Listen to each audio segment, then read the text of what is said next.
ഇനി ഒരു മനുഷ്യന്റെ ജീവിതത്തിൽ അവൻ ഉണ്ടാക്കിയെടുക്കേണ്ട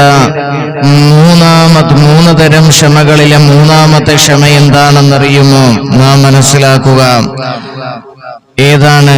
ഇതും നാം ജീവിത യാഥാർത്ഥ്യങ്ങൾ മനസ്സിലാക്കേണ്ട കൂട്ടത്തിൽ നാം മനസ്സിലാക്കേണ്ട ഒരു കാര്യം തന്നെയാണ്. എന്തേ?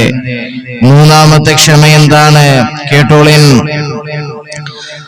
ആദരവാകുന്ന പ്രവാചകൻ നബി മുഹമ്മദ് മുസ്തഫ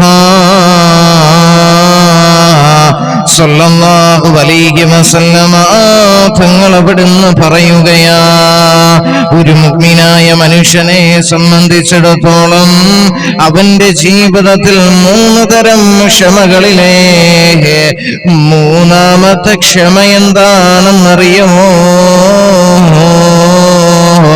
അല്ലാഹുവിന്റെ പ്രവാചകൻ അവിടുന്ന് പറയുകയാ, അത് തിന്മകളിൽ നിന്ന് വിട്ടു നിൽക്കാൻ ആവശ്യമായ ക്ഷമയാണെന്ന് മഹാനായ നബി മുഹമ്മദ് മുസ്തഫ സല്ലല്ലാഹു അലൈഹി വസല്ലമ തങ്ങൾ അവിടുന്ന് പറയുകയാ. അപ്പോ 3 തരം ക്ഷമയിലെ മൂന്നാമത്തെ ക്ഷമ എന്താണ്? നാം ജീവിതത്തിൽ ഉണ്ടാക്കിയെടുക്കേണ്ട മൂന്നാമത്തെ ക്ഷമ എന്താണ്? അതായത് തെറ്റുകളിൽ നിന്ന് വിട്ടുനിൽക്കാൻ അവന്റെ ശരീരത്തെ അവൻ പ്രാപ്തമാക്കലാണ്.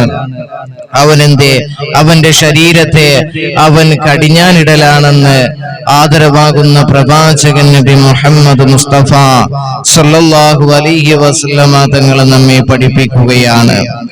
തെറ്റ് ചെയ്യാൻ സാഹചര്യം ഒത്തുവന്നാലും അള്ളാഹുവിനെ ഭയന്നുകൊണ്ട് അതിൽ നിന്ന് വിട്ടുനിൽക്കാൻ അവന്റെ നഫ്സിനെ അവൻ പരിശീലിപ്പിക്കണമെന്ന് മഹാനായ നബി മുഹമ്മദ് മുസ്തഫ സല്ലല്ലാഹു അലൈഹി വസല്ലമ തങ്ങൾ നമ്മെ പഠിപ്പിക്കുകയാണ്. അവർക്കാണ് സ്വർഗമെന്ന് അള്ളാഹുവിന്റെ വിശുദ്ധമായ ഖുർആൻ അവിടുന്ന് നമ്മെ പഠിപ്പിക്കുന്നു.